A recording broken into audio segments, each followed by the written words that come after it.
Boa tarde a todos, bem-vindos ao Centro Cultural Penedo da Saudade. Hoje, mais uma vez, com Lucília Monteiro. Começa a ser aqui uma pessoa que nós gostamos, para já é uma pessoa que nós gostamos muito de ter aqui, porque, como fotógrafa, tem apresentado trabalhos belíssimos.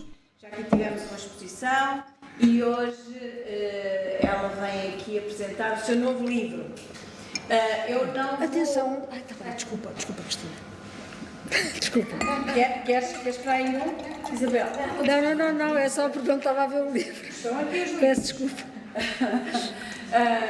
Pronto, só para agradecer a vossa vinda, agradecer lá em casa às pessoas que decidiram passar este bocadinho connosco, vai valer a pena, porque quem vai apresentar o livro é a minha colega e amiga Isabel Calado e com certeza que vai fazer jus ao livro da Lucília. São duas coisas bonitas, é a Isabel a falar e é a Lucília a falar também e a fazer fotografia. Eu conheci a Lucília através de uma outra minha colega e amiga, Sara Meireles, a quem eu peço que venha aqui fazer uma breve apresentação da Lucília, uma vez que a conhece ainda melhor do que eu. Obrigada, Sara, obrigada, Isabel, obrigada, Lucília. Obrigada, Cristina. A Cristina gosta de nos fazer estas partidas, não estava nada preparada para fazer publicamente a apresentação da fotógrafa, fotojornalista Lucília Monteiro, mas compete-me de facto dar-vos as boas-vindas devidamente, agradecer desde logo por estarem cá hoje, neste dia tão calorento, mas também muito caloroso. Eu passo então a apresentar a Lucília Monteiro, que como a diretora do Centro Cultural, Cristina Faria, já sinalizou, esteve muito recentemente com a exposição Ex-Votos aqui, entre dia 19 de Abril e 15 de Maio. Portanto, agora, hoje, regressa num outro registro, que é a apresentação. Já tem umas folhas para aí 2 vezes, mas já lá. E vai ter mais. Queres que eu te vá apanhando? Posso ser apanha-bolas? Posso ir apanhando? O seu novo livro, imagem, foto, corpo, lugares. Os nossos amigos estão sempre lá para se apoiar. E para já ninguém está aqui para ouvir. Vou rapidamente passar a apresentar-vos a Lucília Monteiro, que eu dei os indicadores porque estava como fotojornalista, mas de facto hoje está connosco enquanto fotógrafa e aqui especialmente dedicada ao registro da fotografia documental, se é que lhe posso chamar assim. E portanto, quando estamos a falar da Lucília, estamos a falar de alguém que nasceu em Santa Cruz, na Ilha da Madeira.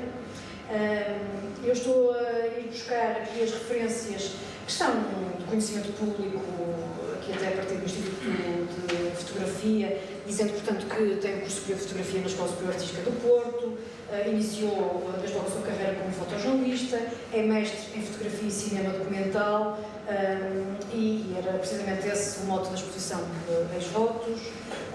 Diante das suas experiências profissionais, que aliás emergem, está inserida nas principais redações portuguesas, jornais e revistas portuguesas, o Liberal, Sábado, Expresso, Visão. Obviamente que se destacam as suas reportagens neste registro sobre a guerra na Bósnia, as minorias étnicas na China, o golpe de Estado na Venezuela, a guerra em Angola. Enfim, o trabalho da Lucília Monteiro, neste registro fotográfico, encontra-se em inúmeras obras de publicações individuais. Podemos vê-la no livro com textos de Germano Silva, A Descoberta do Porto, Tibete, Quase o Céu, obras coletivas várias, livros, este de fotografia no Douro, arqueologia e modernidade. Estou a dizer este porque ainda agora estávamos a falar, e a Lucília amanhã lá estará no Douro a registrar todas aquelas maravilhas, não é? E ao longo de todo um percurso já muito vasto no fotojornalismo, eu tenho a ideia de 30 anos, mas creio que já estamos mais de 30, não é? Houve aqui um momento celebratório de 30 anos. Sim, já vai nos 30. Nos? 34. 34. Já se me senti. É uma vida. Estamos a falar de projetos artísticos em exposições, já estamos também a falar de um percurso imenso, as Sombras do Porto, o mito da caverna de Platão, Tibete, novamente, inúmeras participações em mostras coletivas, residências artísticas, uma série de reconhecimentos em prémio, o Prémio Imprensa, o Troféu Beatriz Ferreira, a Casa da Imprensa. Bom, Para mim é de facto uma honra ter cá mais uma vez a Lucília Monteiro e sempre todas as vezes que a Lucília nos quiser voltar a brincar com a sua presença, é sempre um trabalho que nos garante uma extrema qualidade, mas sobre isso, para isso, nós temos aqui a Isabel Calado, que nos vai fazer toda uma apresentação sobre esta obra, imagem, foto, corpo e lugar. Em relação à Isabel Calado, que teve a amabilidade de aceitar desde logo este convite para a apresentação do livro da Lucília, estamos perante alguém que vocês vão rapidamente perceber que é uma especialista nestas matérias da comunicação com a imagem. Tenho sempre muito receio em atribuir nomenclaturas e designações a tudo isto. Fotografia documental, comunicação com a imagem. Cultura visual. Bem, a palavra deve ser dada aos conhecedores e não a estes artistas que aparecem para fazer apresentações, não é verdade? Portanto, muito bem-vindas, ambas. É um gosto pessoal. Estou muito feliz por estarem também todos connosco e vamos todos certamente gostar muito. Obrigada. Obrigada. Tu fala primeiro, não? Acho que é assim. Então, boa tarde a todos. Obrigada também, no que me toca, por poder debruçar-me realmente sobre um trabalho muito interessante e com esta incumbência de apresentar a obra da Lucília. Eu devo dizer que não sei se vou exatamente apresentar a obra da Lucília, mas vou falar-vos um pouco de fotografia e do que o livro me suscitou. Pronto, à minha maneira, não é? Evidentemente que haveria muitas outras, de certeza, e mesmo esta é imensamente incompleta ou enfim, tive que escolher coisinhas e dispensar muitas outras, porque a obra da Lucília e esta questão da fotografia em geral dá pano para mangas, não é? Dá pano para mangas. Ora bem, portanto, eu estou aqui de facto para fazer a apresentação deste livro chamado Imagem, Foto, Corpo, Lugar. Eu penso que é esta a ordem, apesar do design não ser um círculo, não é? Ele joga. Não é um círculo, mas eu acho que podemos assumir que estas palavras, o trajeto delas é reversível, não é? Portanto, o design da capa diz-nos isso também, não é?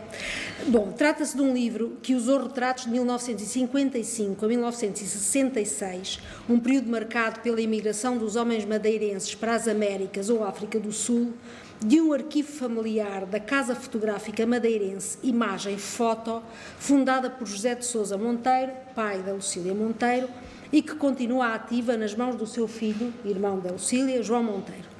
Foi este arquivo que Lucília Monteiro, como diz o Rui Lourosa, reviu e reinventou.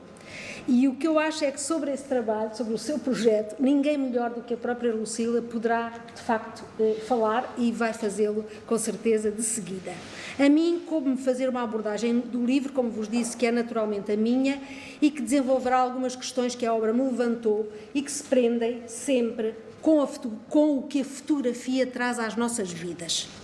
Gostaria de começar por dizer que o título que dei à minha intervenção diz sobretudo respeito à segunda parte desta comunicação, que na verdade podiam ser duas, não se assustem, perceberão porquê e julgar-me-ão mal se pensarem que a escolha do título foi apenas uma estratégia de marketing, a acreditar que ele pode ser mais sugestivo que outros possíveis, não é? Esta coisa do que vemos e não vemos nos retratos dos outros. Mas a verdade é que por mais que atribua importância aos títulos e ao princípio da coerência, a convivência com o universo das imagens habituou-me por vezes a relativizar certos princípios e o certo é que fui aceitando esta minha condição de criatura visual que, bem sei, também me conduz a situações que nem sempre são de total sintonia com os mais gutenbergianos.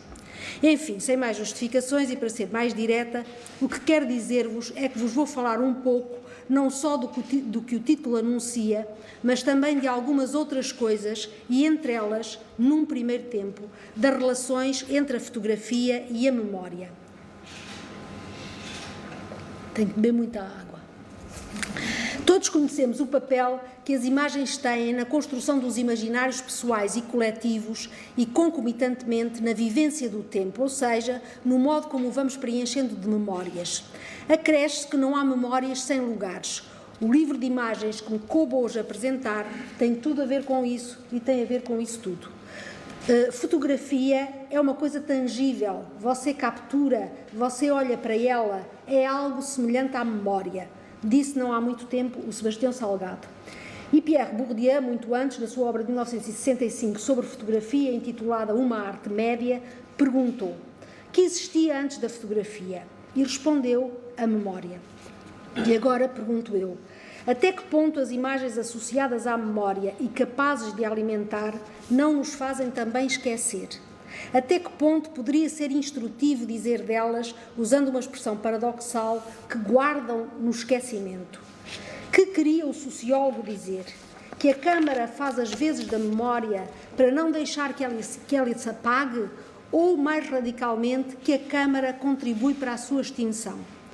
Não me parece que a perspectiva de Bourdieu seja a segunda, mas uma palavra conclusiva e rápida a essa pergunta, do tipo sim ou não pode obviamente ser a resposta.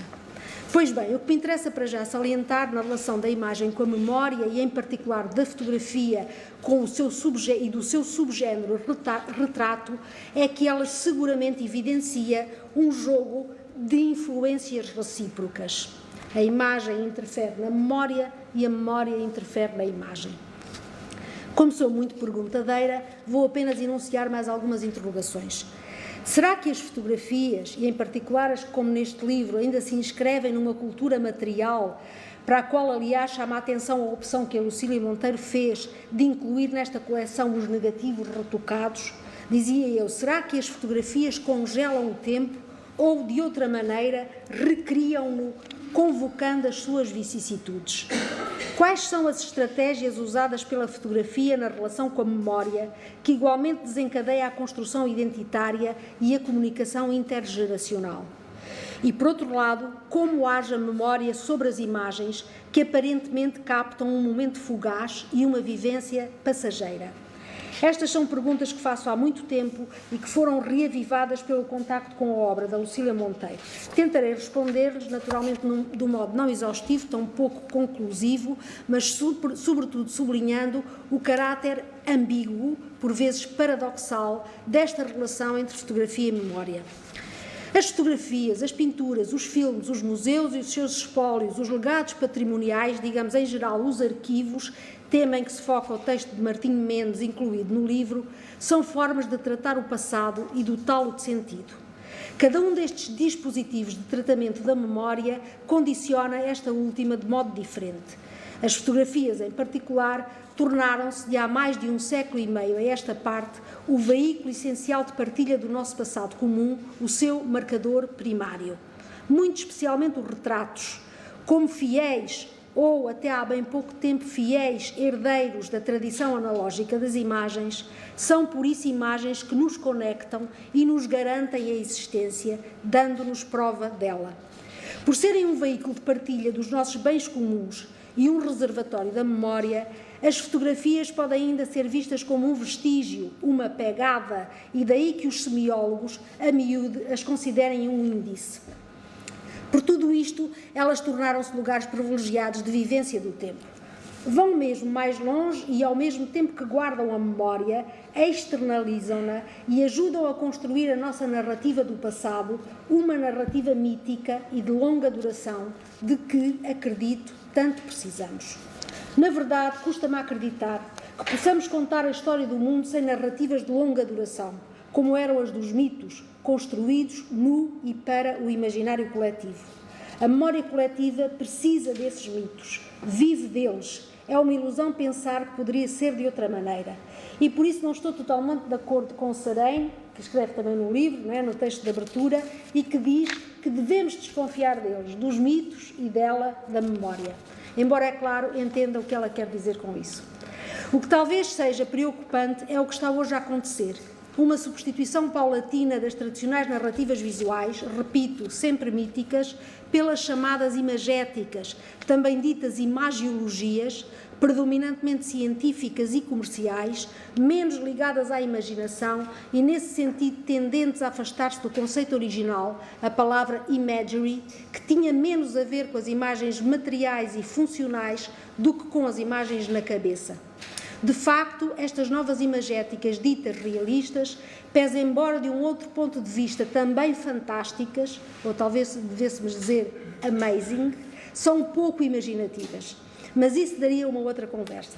Elas parecem não deixar espaço para as recriações pessoais e coletivas, justamente por estarem cativas umas da objetividade e do realismo, outras das estratégias de sedução e consumo. Salvar-nos-á deste engolimento da imaginação um certo cinema, um cinema que faça sonhar e de que falava Wim Wenders em Berlim em 2006, numa conferência sobre a importância do cinema para a construção do imaginário, que intitulou Dando à Europa uma Alma? Salvar-nos ao cinema no tempo das séries televisivas? E poderá também salvar-nos da voragem dos cliques, um outro modo de fazer fotografia e de aguardar, como este que a Lucília Monteiro nos dá a conhecer? É verdade que a fotografia transformou o nosso modo de guardar as coisas e os seres, também e cada vez mais os lugares. Pois bem, para além disso, ela desencadeou uma acumulação, uma verdadeira pulsão documental e alucinatória, como diz ainda Maria do Carmo Sarém e como diz também Rui Lourosa no segundo texto. Ele diz, há muitas fotografias por arquivo, muitos arquivos e mais arquivos ainda por organizar. E a verdade é que sempre que acumulamos, destinamos grande parte daquilo que acumulamos à condição de arquivo. Por outras palavras, quanto mais fotografamos, mais acumulamos, quanto mais acumulamos, mais arquivamos e quanto mais arquivamos, mais esquecemos. Arquivamos quando o material é excessivo e a experiência diz-nos que o arquivo e o esquecimento andam de mãos dadas. Há assim um efeito contraditório, quase enigmático, no uso que fazemos das fotografias. Fazemos-las para guardar na memória, que entrou em vias de extinção, e quanto mais guardamos, mais esquecemos. É possível, a partir daqui, interrogar-nos sobre a validade da certeza neurológica que estabelece que a memória visual é superior à memória verbal. A imagem, sim, é frequentemente mais impactante e mais memorável que a palavra, mas o excesso de imagens neutraliza esta vantagem. Muitas imagens, demasiadas, dilúvios de imagens, já não valem mais que 1000 palavras, se é que algumas vezes valeram. Uma boa dose delas, para além de não nos dizer nada, necessita absolutamente de escoamento e o facto é que se destina a desaparecer. O abuso das fotografias, o vício do registro visual a toda a hora de tudo e mais alguma coisa, não só debilita a memória, mas igualmente sugere, e aí está outra aparente contradição, que o tempo consiste numa acumulação de eventos interessantes, dignos de serem fotografados, dignos de serem guardados. Mas não é assim. Antigamente, digamos assim, para nos reportarmos a mais de 60 anos atrás, o tempo dos retratos que se mostram neste livro, quando os fotógrafos faziam um retrato, eles escolhiam um momento do devido dos acontecimentos, congelando-o.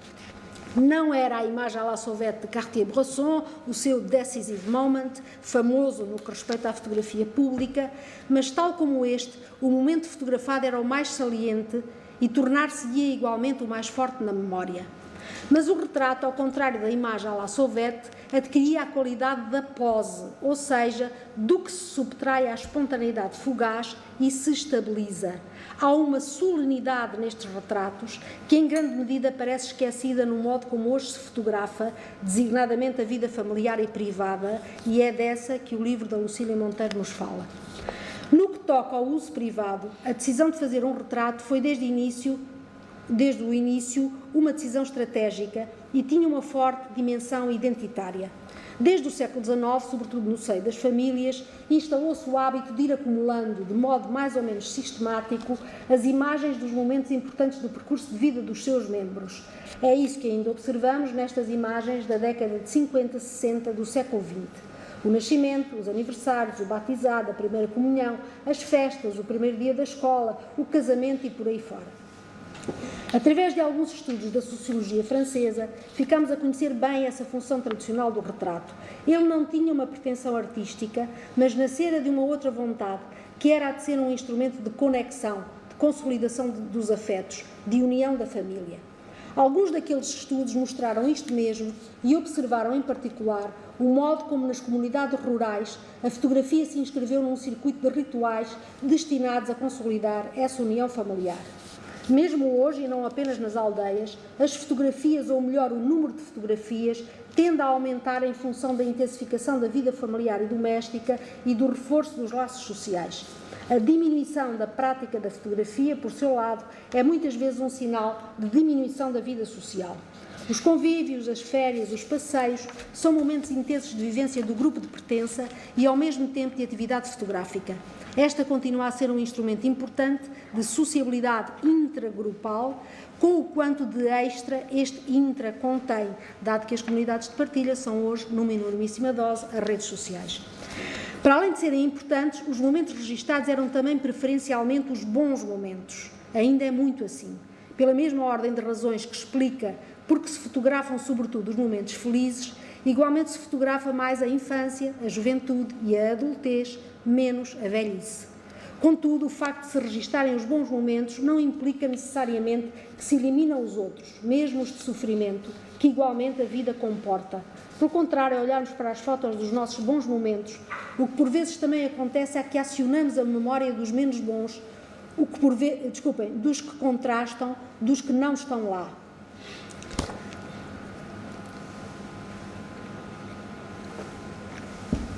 A clássica e hoje em dia tão rejeitada associação da fotografia à verdade, decorrente do seu análogo que teima em persistir mesmo nas fotografias digitais, não deixa de ser pertinente. Ela continua a ser tomada como uma prova fiel e fiável, digo confiável, ainda cada vez menos, é certo, da experiência e da presença da vida. E o retrato, partilhando desta condição, é interiorizado como uma representação segura de nós mesmos, do sujeito, da pessoa fotografada. Seja como for, a escolha dos momentos não é inocente, daí que se inscreva na tal estratégia de que vos falava há pouco. É uma estratégia de bem-estar, para quem capta, para quem mostra, para quem recebe. A captação de fragmentos de vida positiva dos sujeitos transforma-os em recursos identitários essenciais para a imagem que deles se constrói. Peço desculpa, o que é que eu tinha antes? Ok. As fotografias privadas ajudam a unificar o percurso de vida, a transformar o conjunto heterogéneo e tantas vezes incoerente de vivências e experiências numa forma aparentemente coerente, dotada de alguma estabilidade e segurança ontológica. E isto mesmo poderia ser, no meu entender, uma boa definição de identidade. Elas ajudam também a construir uma narrativa. Quando se vêem e se mostram retratos da família, quando se partilham fotografias entre amigos, contam-se as histórias de vida dos seus membros. Além disto, e sobretudo no que toca ao passado do retrato, como também se mostra neste livro, antes de fotografar, decidia-se muitas vezes o que se iria retratar. Qual o momento, os figurantes, o cenário, a pose, revestindo o ato de uma reverência que fazia da fotografia também um marcador simbólico da importância do evento, da sua maior ou menor solenidade, ou seja, um marcador simbólico da existência. Não deixa de ser curioso, eu diria sintomático, que a pose, a figuração teatralizada, seja algo que tem vindo a ser recuperado e revalorizado no campo do retrato artístico, de que temos por aí formidáveis exemplares, não só na Europa e na América, mas também em África, e de um modo particularmente interessante associado à conquista da liberdade pós-colonial, que inclui a construção da identidade de um povo. Gostava de vos mostrar uma fotografia desta série, mas não posso, de facto, perder muito tempo com fotografias de outros autores e vou seguir. Talvez isto se deva, entre outras razões, que igualmente nos levariam a outra conversa, a uma vontade de contrabalançar a perda do efeito da singularidade acarretada pelos usos correntes da fotografia e, em particular, dos retratos. A atual abundância e a aleatoriedade dos registros fotográficos não permite destacar, do resto, o que é importante ou digno de guardar-se. Creio poder levantar-se a partir daqui uma nova interrogação, desta vez do foro psicanalítico. Porventura, a febre de registar denuncia algo mais profundo que a simples facilidade em fazê-lo com dispositivos ligeiros, eficazes e sempre à mão, chamemos-lhes, para facilitar, smartphones. Talvez o abuso desta prática sirva para nos lembrar que uma das principais satisfações que desde sempre procuramos na atividade fotográfica está relacionada com a proteção que nos oferece contra a passagem do tempo e do que ele significa de destruição. Por outras palavras, a fotografia minimiza a angústia da morte. Estaremos nós, ao tanto fotografar, a sofrer dessa angústia mais do que nunca? O fenómeno do extravasamento da fotografia privada para a esfera pública, que acompanha esta febre de traduzir tudo em imagens, permitiria, por seu lado, outros desenvolvimentos. O uso público e o uso privado da fotografia instituíram diferentes matrizes de relação com o real, e essa é uma clivagem que tende a esbater-se. De algum modo, as fotos públicas oferecem aparências afastadas do contexto original daquilo que mostram, descolando dele e capturando de um modo breve, digamos, num instantâneo. A fotografia privada, pelo contrário, destina-se a ser apreciada e lida no contexto experiencial daquele que viveu o que nela se mostra e aparece, nesse sentido, como lembrança de uma vida vivida. Isto hoje, numa grande parte dos casos, já não é assim. E aí estão os Facebooks, os Instagrams, os Flickrs, os Pinterests e outras plataformas digitais de partilha a evidenciá-lo. São hoje os lugares privilegiados onde a fotografia privada se publica, se publicita e, em grande medida, por isso, se descola do seu contexto original. Um outro aspecto que me parece interessante no que respeita à forma como as imagens modelam a nossa memória consiste na dimensão do momento. Como referi há pouco, nem sempre ele é fugaz, reissoniano, nem sempre a fotografia instala uma compactação da memória. Muitas vezes, e repita-se, no que sobretudo concerne à fotografia privada, mas também à boa fotografia jornalística, esse momento aciona todo um conjunto de outras recordações, ambientes, lugares, sons, odores, falas, estados de espírito ou então dados informativos que envolvem o registro e lhe conferem a densidade que não teria se assim não fosse. O momento e a fotografia do momento destacam-se, pois, não apenas pelo que e pelo quanto contêm, mas também pelo que de fora agregam a si esse extracampo que reflete a interação da memória com o episódio ali mostrado. Estamos, assim, no interplay dinâmico e mutuamente enriquecedor para que apontei no início. A imagem ajuda a memória e a memória ajuda a imagem, ao mesmo tempo que uma e outra se desajudam. Esta perspectiva, como insinuei, é também aplicável às imagens públicas, embora em grande parte dos casos tal não aconteça e daí o atual déficit jornalístico. A contextualização e o maior e melhor entendimento do que está presente na imagem depende acentuadamente de quem a vê, de quem a visiona. Algumas pessoas, mesmo que a fotografia mostre apenas um momento congelado do tempo passado ou mesmo presente, que rapidamente se tornará passado, sabem mais sobre a narrativa onde esse momento se integra, sabem mais do que a imagem diz. Mas à medida que a imagem do acontecimento público se vai afastando no tempo e à exceção dos que se interessam pela história do mundo, esse contexto tende a desaparecer para quem a vê. Geralmente estas imagens situam-se algures entre o que o sujeito que as vê sabe ou não sabe sobre o que permitiria vê-las em todo o seu potencial de informação. Por outro lado, e regressamos à dinâmica não linear e ambivalente das imagens, a fotografia restringe esse campo da memória, reduz a sua extensão, já que ao olhá-la tendemos a suspender muito do que sabemos sobre ela para nos concentrarmos naquilo que ela mostra, coisa que, aliás, é justamente o que permite à memória funcionar. Se não a reduzíssemos, seria impossível recordar. Tratar-se-ia de um empreendimento megalómano sobre o passado, uma empresa incomportável. No mesmo passo, a memória deixa verdadeiramente de ser uma lembrança e adquire uma dimensão ficcional. Através destas fotografias que elegem no tempo alguns e apenas alguns dos seus momentos, o passado é reinventado. E é aqui que reside o mito, com tudo o que tem de prejuízo e valor. Focando no último aspecto desta curta ou longa, peço desculpa se eu vejo essa longa, reflexão sobre alguns dos... Estão a ficar chateados? Não? Está quase a acabar esta parte assim um bocado mais chata. Focando no último aspecto desta curta reflexão sobre alguns dos aspectos da relação entre a imagem e a memória, e antes de, sem lhes resistir, olhar convosco para alguns dos retratos da Lucília Monteiro, cabe relembrar o terceiro significado das imagens de que falava Roland Barthes. Sabemos que as imagens têm o poder de denotar, mostram os acontecimentos, os lugares e as pessoas como elas são. Têm também o poder de conotar, convocam a dimensão simbólica, cultural, se quisermos fantasiosa da realidade.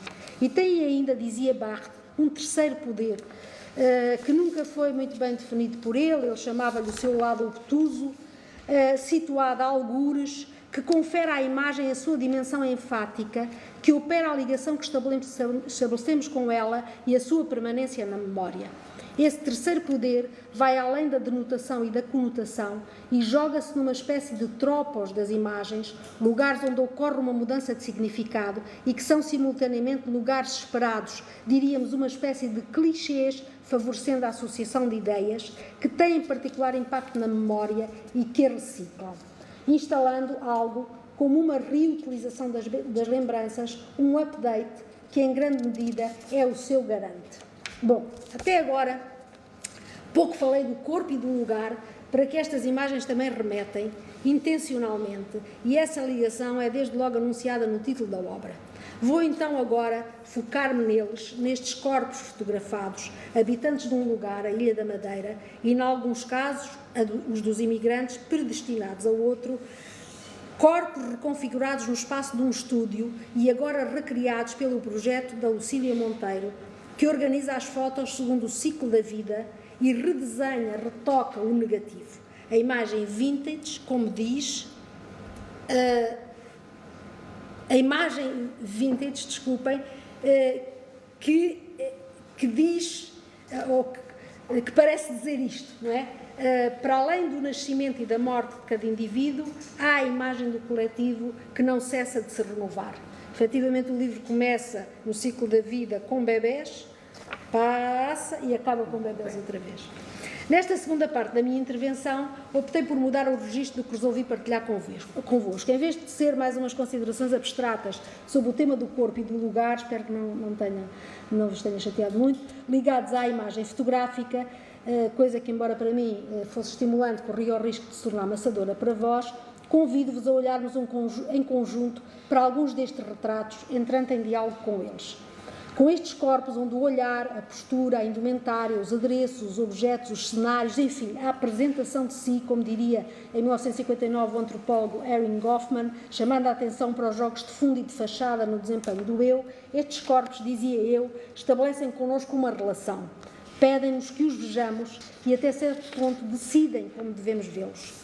Entramos assim no campo da pragmática e da proxémica visual, encontrando aquilo a que poderíamos chamar atos de imagem, à semelhança dos atos de fala explicados pela teoria dos atos ilocutórios dos linguistas Austin e Sabo, nas suas obras de 1962 e 1969, How to do Things with Words e Speech Acts, de certo modo já tematizados na corrente contemporânea da filosofia da linguagem comum, pode remontar-se ao Tratado Lógico-Filosófico de Wittgenstein, datado de 1922, e explorados no final dos anos 60 por Michel Foucault, através de um conceito-chave da sua teoria do poder, que é o conceito de subjetivação.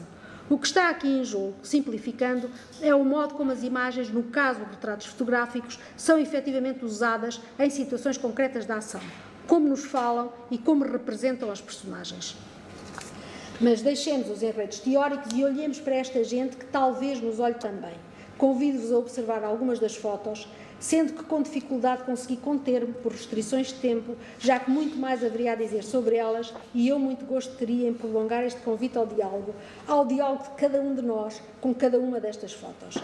Mas isso levar-nos-ia muitas horas, de tal modo é abundante, logo para começar, a informação descritiva existente em cada imagem. E como sabem, a leitura descritiva é apenas o começo de uma série de outros níveis de leitura visual. Muito mais haveria a dizer sobre cada um destes retratos, tão carregados de simbolismo e de artifícios retóricos. E muito mais a discutir também. As imagens têm essa vantagem de abrirem verdadeiros e não falsos diálogos em que, entre consensos e discordâncias, no fundo, quase sempre, todos têm razão, a sua razão. E, nesse sentido, nos obrigarem a verdadeiramente escutar o que dizem os outros, o que, permite-me desabafar convosco, é algo que hoje rareia.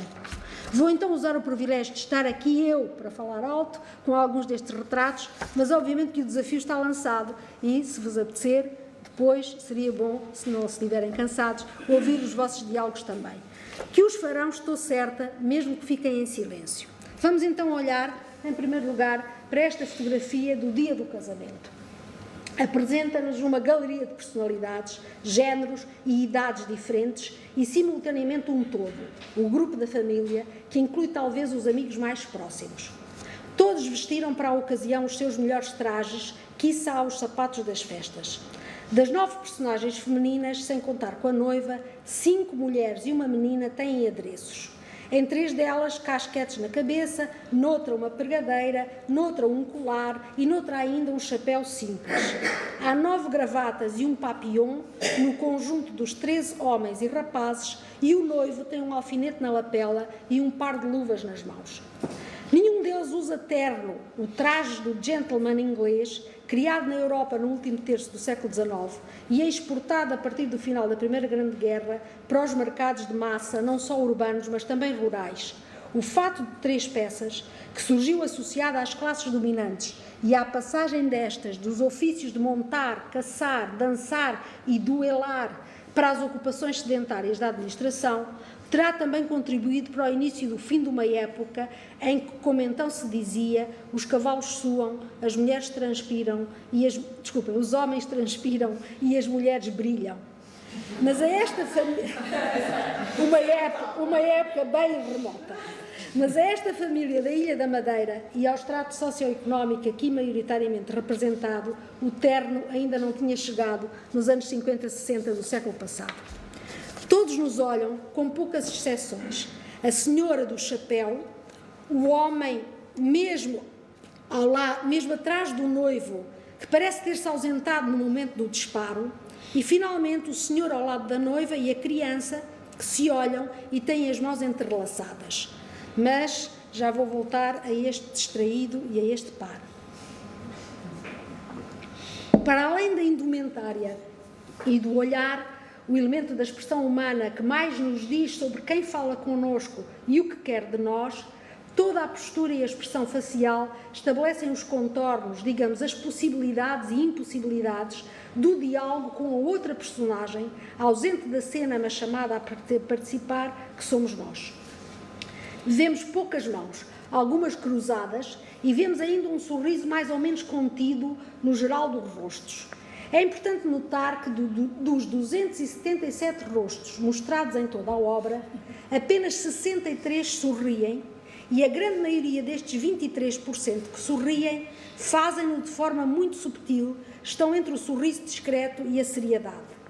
Uma leve tristeza pode ainda ser observada na menina mais novinha, que está quase sentada ao colo da senhora da frente, e um certo ar talvez mais atrevido no rapaz do bigodinho, mesmo atrás da rapariga de vestido claro e de casquete, do lado direito. Só há mais um ou talvez 2 bigodes, não consigo perceber se o indivíduo que está de lado tem ou não aqui um mustachezinho muito pequenino. Só há mais 2 ou 3 bigodes em cena, o do homem do lado direito da noiva e o do senhor virado de lado. O cenário é praticamente inexistente, mas ainda assim parece um palco, com uma porta de acesso do lado direito. Trata-se, de qualquer modo, de uma encenação. Este caráter de encenação, a que já me referi, está bem patente em todas as fotos, das quais vos mostro, para começar, as que abrem a coleção. Os bebés e as crianças, deitados e sentados nas grandes almofadas ou de pé nas cadeiras. A miúde, um verdadeiro pano de fundo do estúdio. Várias vezes um objeto simbólico, desculpa, aqui ainda é o pano de fundo que queria exemplificar, várias vezes um objeto simbólico e identitário incluído na cena, o brinquedo, e vários outros elementos pertencentes ao aparato da apresentação de si, o terço nas mãos postas, algo aparentado a uma pagela com a representação da consagração da hóstia, os fios com as medalhinhas dos santos ou o pequeno crucifixo ao pescoço de praticamente todas as crianças, incluindo desde logo o bebê inicial, o missal nas mãos das noivas, também as flores, que são rosas, a compor a representação do desabrochar da juventude, e o laçarote na cabeça das meninas, ainda crianças ou já púberes. Era sempre o mesmo laçarote, também porque a moda e as possibilidades de variar não nos assediavam tanto como hoje. O que não invalida que a moda se faça também presente nestas figuras. Não são só os vestidos rodados, estampados e cintados da época, mas também, talvez, as camisas mais descontraídas dos rapazes, envergando, quem sabe, uma Attaway, que nos anos 50 chegava de uma América mais próxima das ilhas do que o continente, uma camisa requintada, mas informal, celebrizada por uma das mais famosas campanhas publicitárias levada a cabo pela Ogilvy Benson and Mother. Voltando ao laço na cabeça, que crescia de tamanho à medida que a idade das meninas aumentava, de modo nem sempre proporcional, arrisco dizer que esse laço branco assumia o papel simbólico de indicador da passagem da infância para a puberdade, sendo que, por vezes, esta encenação recorria a um aparato lumínico que também ajudava a tornar a menina mais crescida do que realmente era. Peço desculpa, Lucília, eu trouxe uma fotografia da minha mãe. E, portanto, eu sei quantos anos ela tinha nesta altura. Tinha 14, mas eu acho que parece mais velha. Não é? Ok. Finalmente, a posição das mãos, estudada, tal como hoje acontece para a retórica da movimentação das mãos em certos programas televisivos, com códigos bem definidos, restritos e francamente estandardizados, adensando a estaticidade da representação. Mãos pousadas, de vez em quando num ombro próximo ou até um pouco menos próximo para ligar o grupo, mãos ajudando ativamente à representação, como a desta menina que segura a saia, mãos cruzadas ou em gesto de oração, como se vê em vários destes retratos. Só os mais pequeninos escapam às orientações fornecidas, como o bebé do retrato do casamento, na última fila, que faz tudo o que não era esperado, mas que a ele era permitido. Este caráter encenado do retrato de outrora, talvez ou não correspondente àquilo a que hoje chamamos edição, fica ainda reforçado pelo aspecto de montagem que, por vezes, adquire. Os 11 membros desta família, que é a família da Lucília, não é verdade? Parecem figuras de cartão recortadas sobre um fundo constituído por um tapete de arraiolos e uma cortina teatral. Mas voltemos à imagem de partida. Para além do olhar, que as personagens não nos recusam, e da utilização do ângulo frontal, todas estas pessoas aparentam ter uma simplicidade que facilita o contacto e como que nos autoriza uma aproximação às suas vidas. Mas o plano utilizado é um plano médio e, portanto, esta aproximação não é a da intimidade, mas impõe alguma distância social. Reforçada, se der o caso de quem vê a fotografia, no arquivo imagem-foto ou numa mostra expositiva, não pertencer nem a esta família, nem ao mesmo estrato social, nem ao mesmo coorte geracional. No mesmo passo, este e todos os outros registros da vida privada incluídos na obra ganham um caráter documental e público. Era menos assim na época em que se faziam estas fotografias, quando quase só se mostravam a quem entrava em casa da família, nas paredes, nas molduras ou nos álbuns, dizia eu, era nessa altura menos frequente do que agora, mostrarem-se publicamente os registros da vida privada. Hoje em dia sabemos bem o quanto uma grande parte das nossas fotografias privadas imediatamente se torna pública, designadamente nas redes sociais e através dos smartphones. Mas isso, como disse, daria outra conversa que não esta. Quero só voltar aos dois elementos do grupo que me parecem dispares. Primeiro, àquele a quem chamei distraído e que afinal acabou por ser fotografado num ângulo oblíquo. É sabido que o ângulo oblíquo é muitas vezes usado para dizer o que vês não pertence ao teu mundo. E também por isso, e pela centralidade e efeito disruptivo da personagem, me detive e valorizei este elemento da cena, que, pese embora certamente involuntário, reforça a percepção de não pertença que muitos dos que agora vemos esta imagem sentem. Os que estão ali são outra gente, de um outro tempo e de um outro lugar. A outra exceção é o par romântico da cena. Não me refiro aos noivos, mas ao adulto e à criança que se entreolham com uma doce seriedade e sem nos olhar. O que estão a fazer é a encenação de um enlevo de ternura que, para mim, se tornou o punctum desta fotografia, aquilo que, como diria Barthes, fez tilt dentro de mim. São eles quem verdadeiramente representam na cena não apenas o casamento e o seu contrato, mas a ternura, digamos, o amor que pode envolver esse contrato e as suas promessas até de procriação.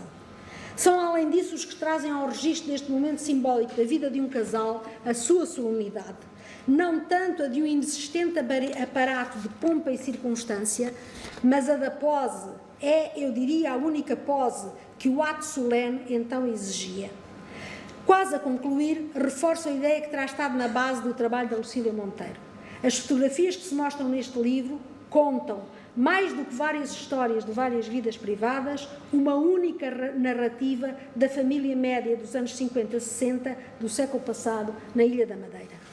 Utilizando encenações, solenizações normalizadas das diferentes etapas da vida, do nascimento à morte, oferecem-nos um registro, diria eu, obrigatório nos rituais familiares, desses momentos tão normais que, assim, através desta solenização fotográfica, se tornam especiais. E só nesse sentido únicos para cada uma das pessoas e das famílias que ali aparecem. São de tal modo encenações padrão que chegavam a servir a alguns duplos dos humanos, como os bonecos e as bonecas. Mais uma vez, desculpa, uma fotografia do arquivo da minha mãe, ok? O casamento dos bonecos. Exato. E ali uma ampliação dos noivos, ok? Aliás, eu acho que eu até achei uma parecença do noivo ou de alguns daqueles figurantes com esta fotografia do livro da Lucília, que parece de facto um boneco, é um boneco autêntico, ok. São de tal modo encenações padrão, eu já disse, não é? Esta é a imagem clássica e persistente de um casamento. Ainda hoje se mantém em muitos casos. Tudo estava definido à partida.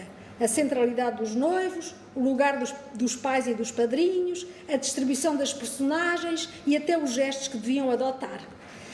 Se fizesse diferente, era fazer de uma forma irreverente.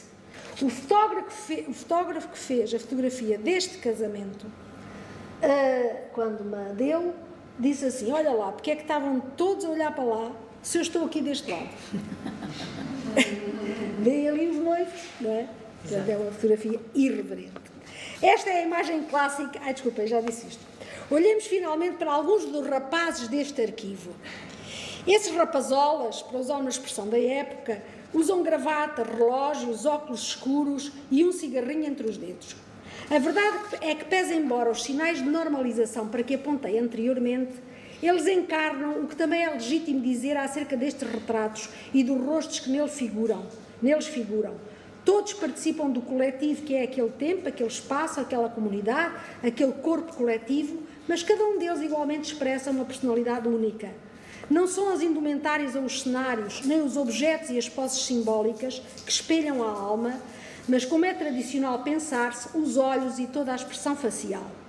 Vejamos estes três e tiremos-los pela pinta. Quem é o pensador? Quem é o sonhador?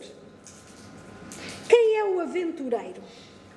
Bom, não vamos julgar a ver quem acerta, porque ninguém acertaria, nem eu. Tudo o que sabemos deles é tudo o que não sabemos. E esta experiência de adivinhação, como em geral acontece numa grande parte das imagens, não passa disso mesmo e apenas reflete um pseudo-diálogo que é afinal o de cada um de nós consigo próprio. Talvez então eu tenha escolhido esta fotografia dentre todas as outras possíveis, também porque nela há um par de óculos escuros que vende ao olhar de um dos moços. Tome simbolicamente esses óculos escuros como um marcador que nos indica que, mesmo que possamos acreditar que os olhos são o espelho da alma, também sabemos que quem vê almas não vê corações. Dito de outro modo menos popular, através das imagens vemos e somos vistos, mas são elas também que transportam muita da invisibilidade do mundo e de nós nele. É claro que isto daria para uma nova conversa extensa e, da minha parte, já convém que me cale. Não sem antes vos pedir que, ainda a propósito do visível e do invisível nas imagens, da aproximação e da distância que elas estabelecem com aqueles que as observam ou que com elas dialogam, olhemos um retrato, para mim sublime, que foi um dos que mais prendeu a minha atenção. Esta jovem, a quem certamente o fotógrafo deu instruções, e alguns de nós lembram-se bem, quando íamos fazer uma fotografia de estúdio, de receber aquela instrução, olhar para aqui, e o fotógrafo levantava o braço e indicava um ponto ligeiramente ao lado direito do eixo central. Esta jovem, dizia eu, olha-nos sem nos olhar, à semelhança de Ginevra de Benci, pintada por Leonardo da Vinci. Há olhares que, mesmo frontais, digamos, mesmo olhando-nos, passam além ou ficam aquém dos nossos. Poderíamos, de facto, dizer que, de um ponto de vista puramente geométrico, a rapariga, a única enquadrada num plano aproximado, quase um close-up, nos olha frontalmente, mas de um modo que a torna ausente, aliada, ou antes, que nos deixa a nós desamparados, incapazes ou proibidos de lhes chegar. E pronto, já me calo, e agora...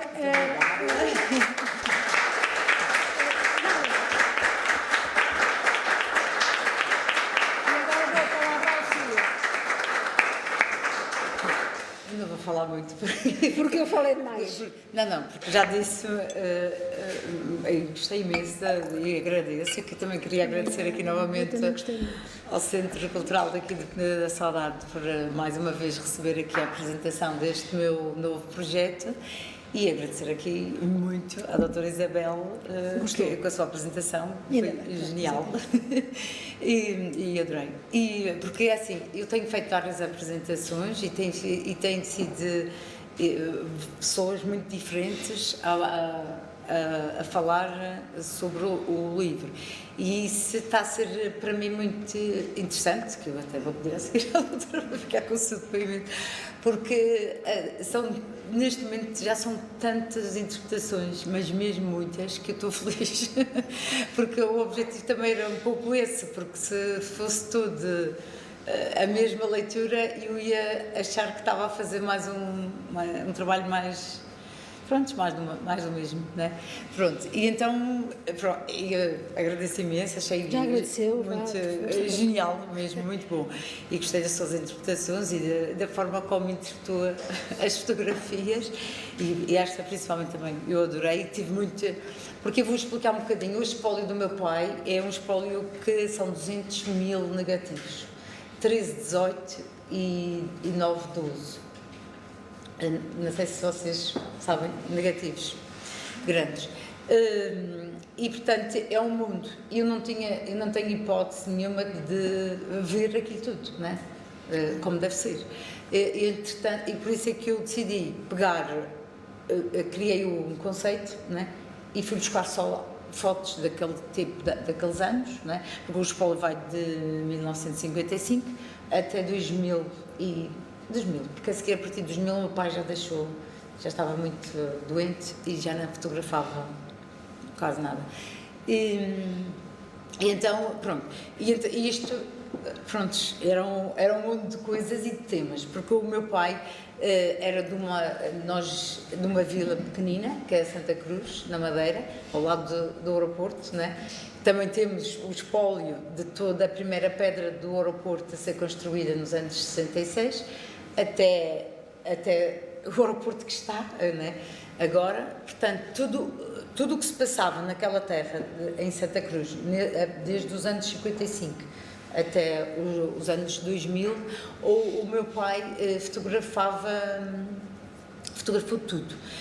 Tinha este estúdio, onde convidava, onde as pessoas, ao fim de semana, iam ao estúdio, e algumas vezes à tarde, porque o estúdio nem sempre estava aberto. Houve uma altura que estava sempre aberto quando começava a ter muito trabalho, mas ele também trabalhava noutros negócios e pronto, era assim mais ao fim de semana. E depois é que fui crescendo naquela época, não é? Toda a gente queria o seu retrato, não é? Porque realmente a gente esquece, mas só antes do aparecimento da fotografia, só os ricos é que tinham o retrato, que era pintado, não é?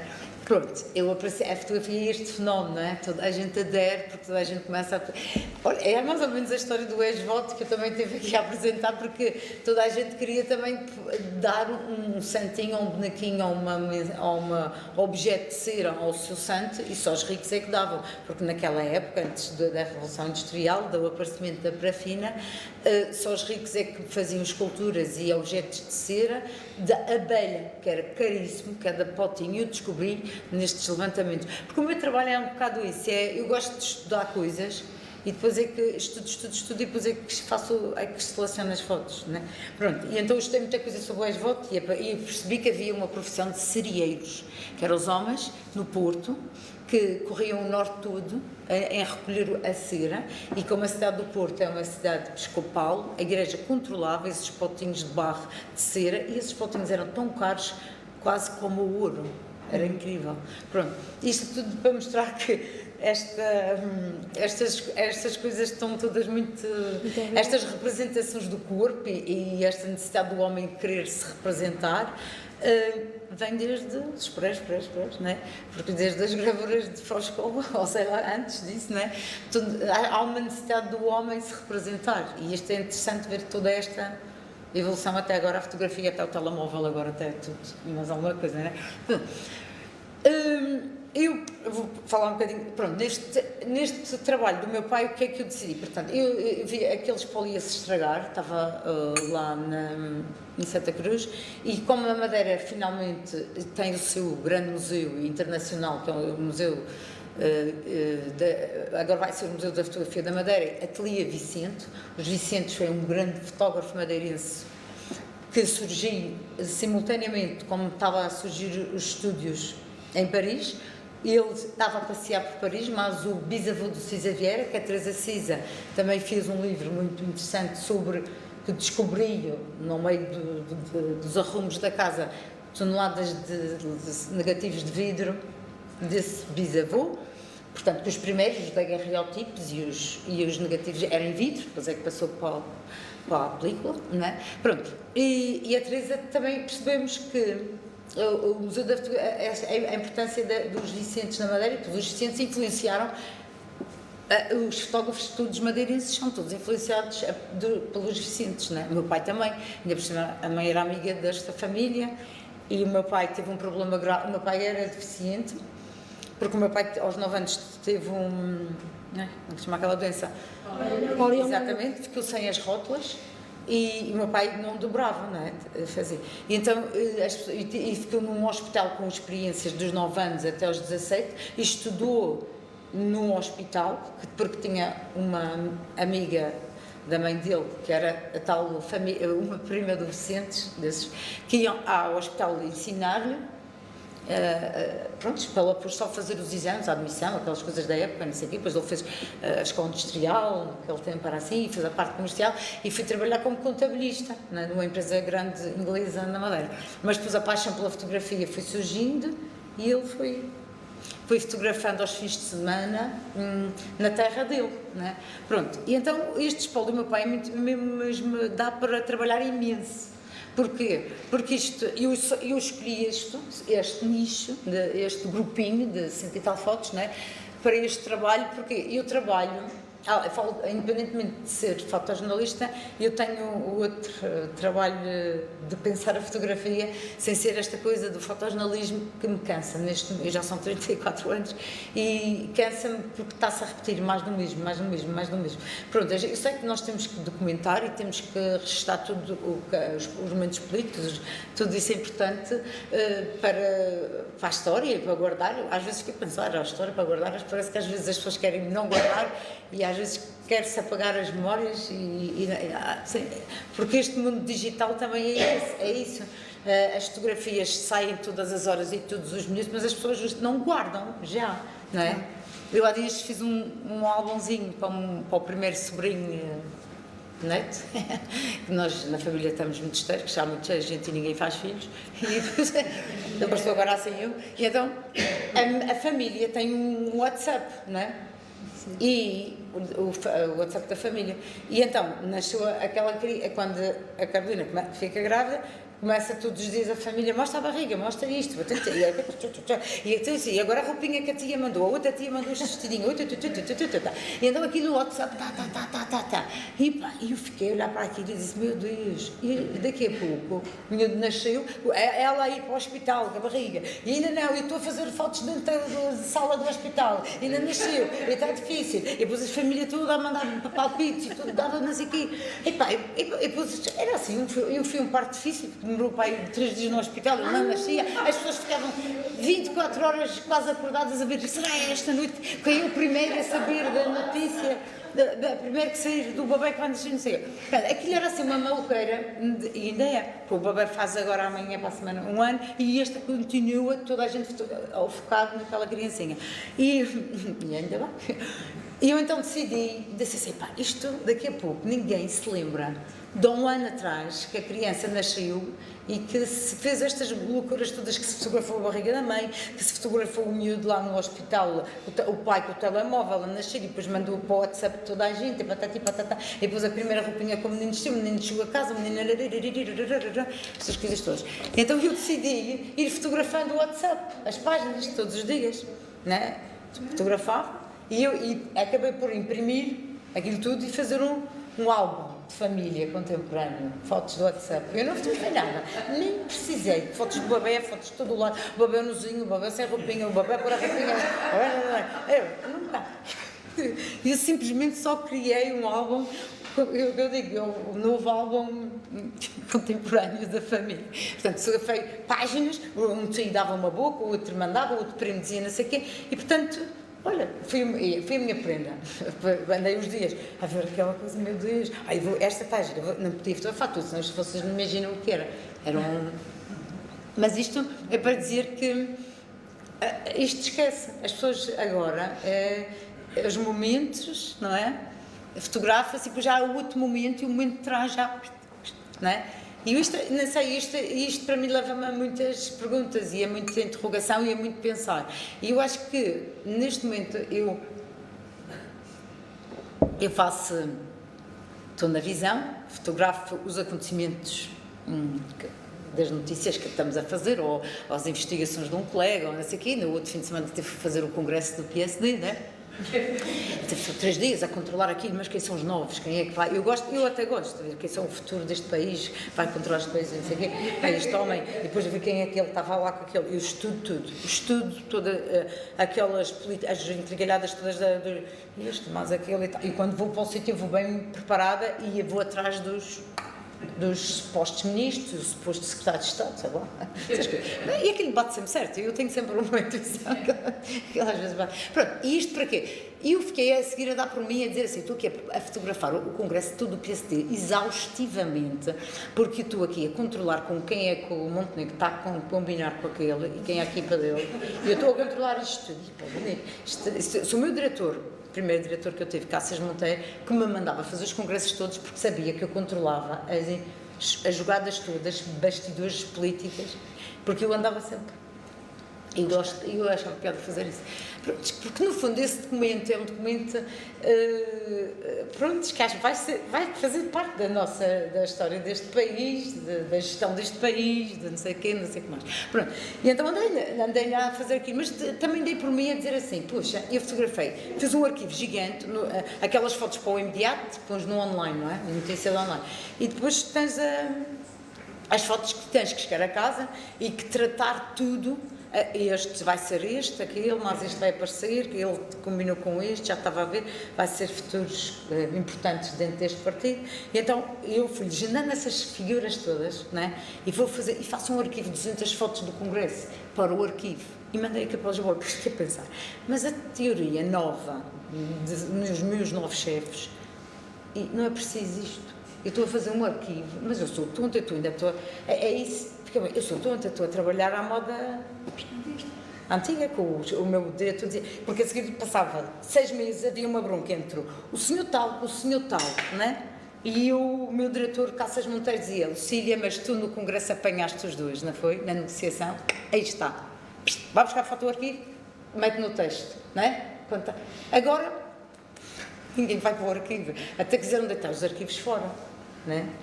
Houve jornais que deitaram os arquivos fora. Né? Portanto, é isto e do arquivo que eu acho uma coisa importante, para mim é importante, não é? Mas que estamos cada vez mais a desvalorizar, eu acho. Então, pronto, eu decidi fazer assim, mas eu já tenho um arquivo também meu gigante, são 34 anos de fotojornalismo pelo mundo e por aí, os acontecimentos e coisas assim e tal, e eu disse assim, e só parar e só trabalhar o arquivo, eu conto montes de histórias. Eu ponho as pessoas a refletir. Então isto aconteceu em 50 e agora está a acontecer assim. Olha o Cavaco aqui, olha agora o Durão Barroso. Ai, e agora o Rui Rio, olha aqui. Aquela coisa toda, está a ver? E eu posso criar a história com aquilo, não é? E criar, e prefiro, eu já prefiro fazer este tipo de trabalho que quer pôr as pessoas a fazer perguntas e a pensar e a perguntar. E então fui eu que eu fiz um bocadinho com este espólio do meu pai, porque ganhei este espólio dos anos 50 e decidi só escolher fotos de estudo, foi a ideia, porque o arquivo do meu pai tem muita coisa, tem fotos de estudo e tem fotos do exterior. Toda a gente que passava pelaquela vila, por exemplo, o Américo Tomás, foi lá inaugurar o mercado e o tribunal. Pronto, o meu pai é um grande acontecimento de uma vila, aquilo foi um fenómeno, não é? Naqueles pobres, porque é assim, há muita roupa deste, o meu pai tinha um guarda-roupa no estúdio e há muitas pessoas, e isto é outro trabalho que eu tenho que ser com o tempo, que há pessoas que se repetem as roupas, e principalmente os homens, as gravatas e os fatos, os blazers, porque nem toda a gente naquela época tinha blazer e tinha uma gravata. Era uma terra muito pobre, isto tudo antes do 25 de Abril, era mesmo muito pobre. Pronto, havia um grupo de famílias mais ou menos, que viviam mais ou menos bem, não é? Mas não eram milionários, não era... Não é? Agora, e pronto, eu como trabalho os lugares do corpo, no meu trabalho paralelo ao jornalismo, apesar do jornalismo também me dar para eu trabalhar esses lugares, não é? Porque eu às vezes, eu agora tenho outro trabalho para fazer, que às vezes eu vou fotografar, eu há dias estive com uma cena com política, eu fiz várias fotografias e ele disse, posso ver? Agora posso ir ver, irrita-me, às vezes eu penso, não, eu fiz negativo, não se vê nada, apetece-me dizer isto, não é? Porque enerva-me, e posso ver, e pronto, não ser antipática, pois de certeza, mas já deixo com certeza exatamente para perceber a figura, e eu fiquei a perceber a figura, a pessoa a partir disso, e eu pego na máquina, não é? E vou mostrando as fotografias, e ele diz assim, esta detesto, já vi, isto é péssimo, esta é horrível, isto nem pensar, olha, já vi, e eu fiz assim, e fico com estas duas rugas aqui a meio, não posso aparecer com isto. E eu já estava a ficar, minha Nossa Senhora, que figura.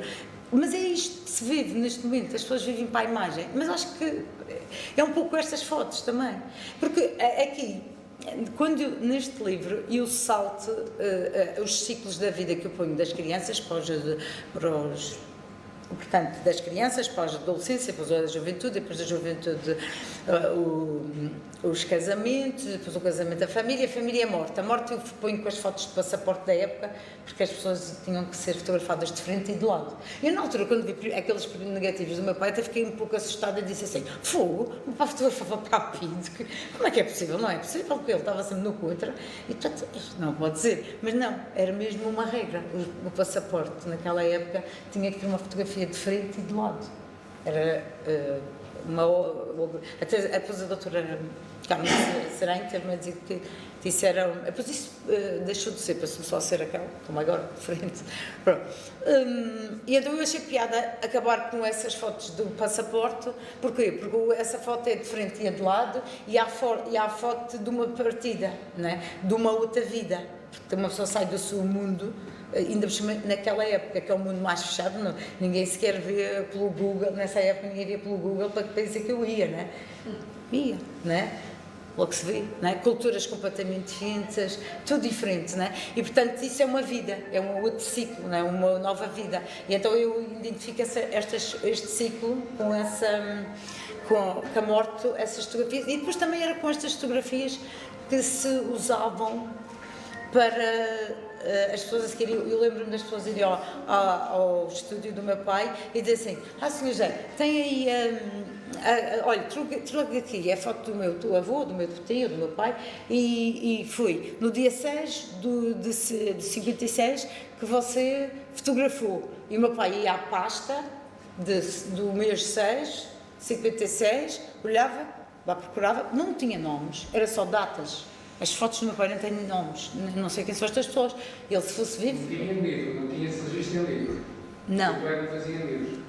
Não tinha, só tinha as faturas. Aquele recibo. É uma forma de chegar lá.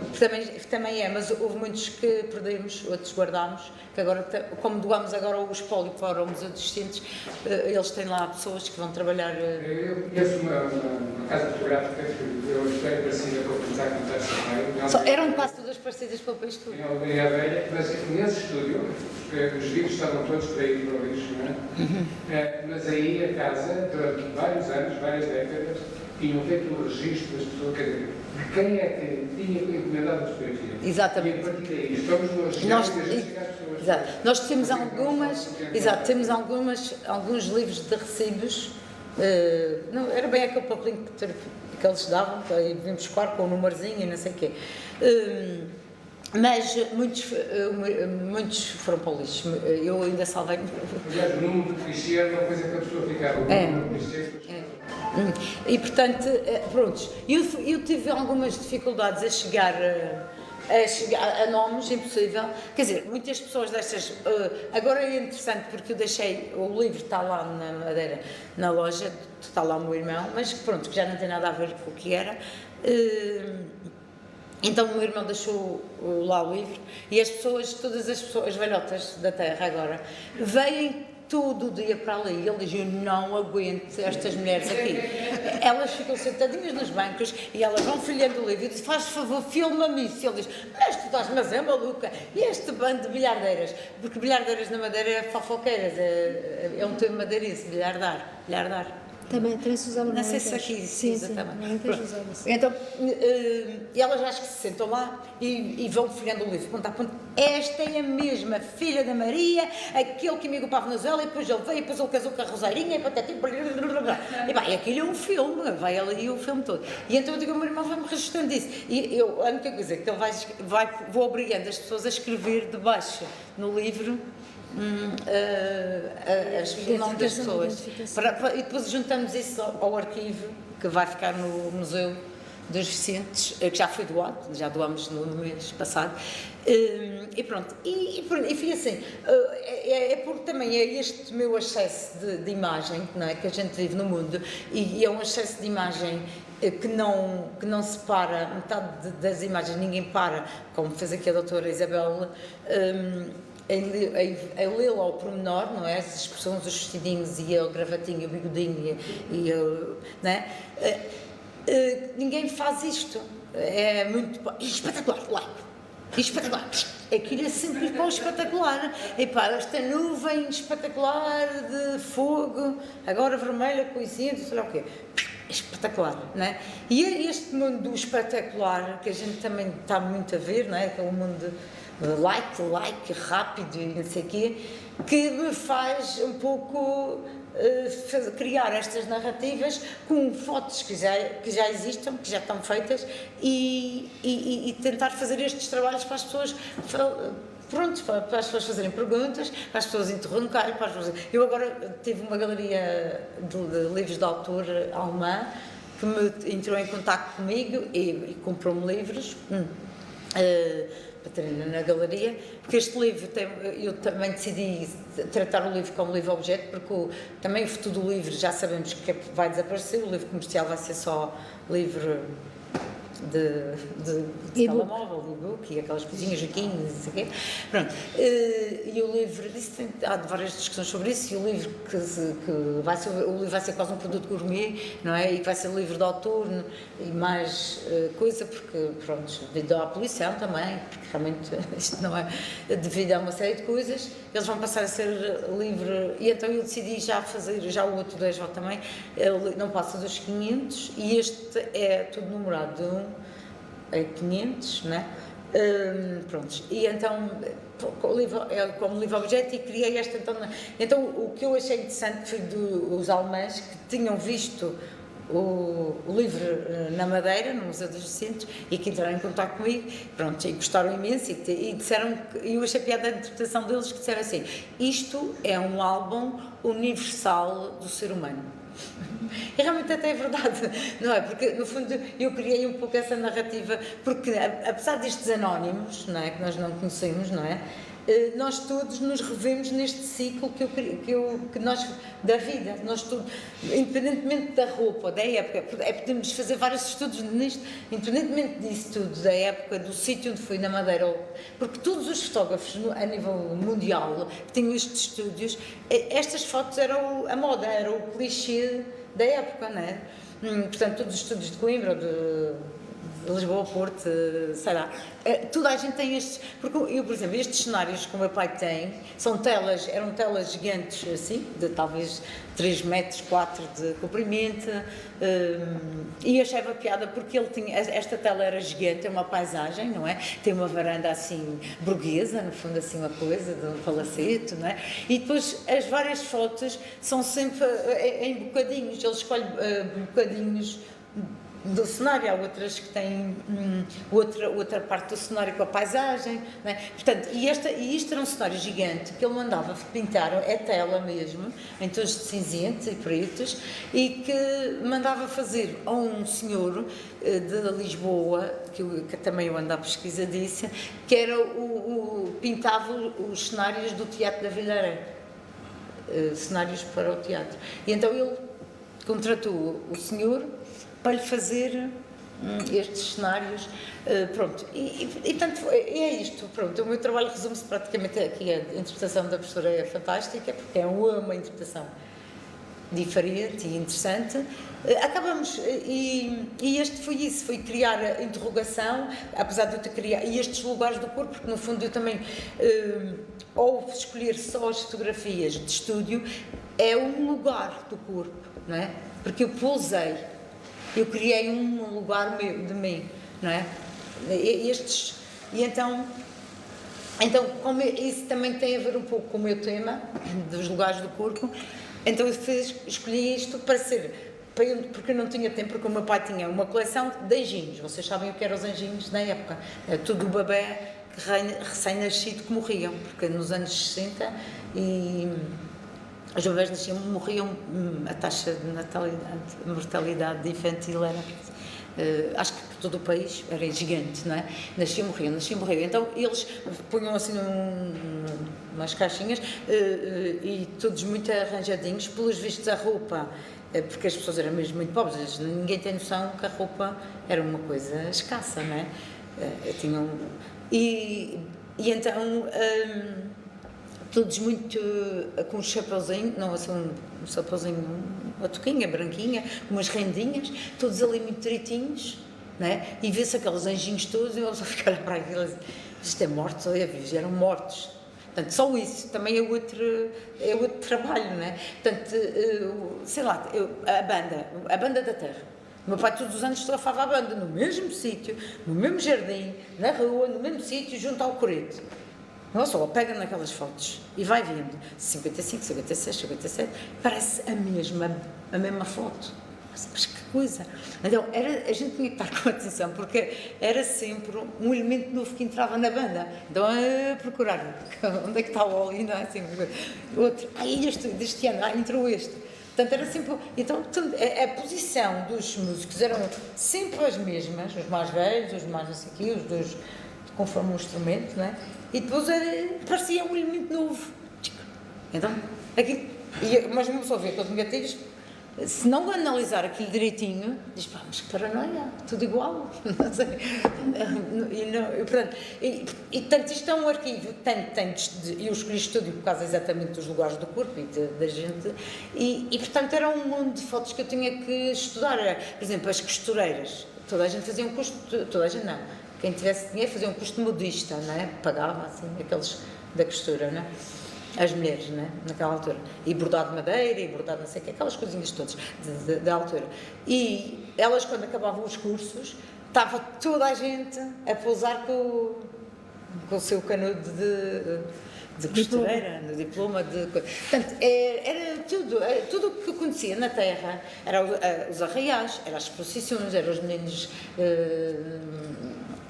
Tudo. Os funerais, também outro trabalho. Havia as pessoas que tinham mais algum dinheiro, que estavam fora, no estrangeiro, mandavam dinheiro para o meu pai fotografar o cortejo do funeral. Agora a gente já vai 20 e poucos anos nas aldeias, não é? Agora vai todo de carro, não sei o quê e tal. Não, havia o velório, depois do velório vinha o padre, depois fazia-se uma espécie de procissão, ia a pé até o cemitério.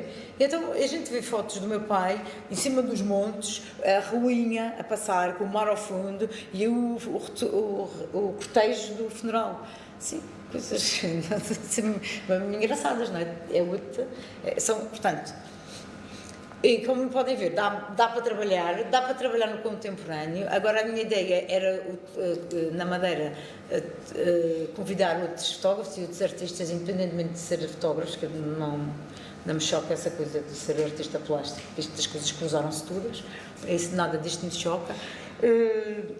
Ir à Madeira, em residência, e olhar o arquivo do meu pai e trabalhar no contemporâneo. Portanto, eu agora peguei neste livro, lancei o primeiro, pus uma interpretação minha, pronto, e depois gostava que todos os anos isso se repetisse. Uma pessoa um artista vai à Madeira, está ali 2 semanas ou 3 em residência, olha aquele arquivo e vai criar outro objeto em cima de um passado, e essas memórias venham, e ao mesmo tempo é atual, não é? No fundo, e assim acho que o arquivo não se torna uma coisa fechada, esquecida dentro de um centro de arquivos.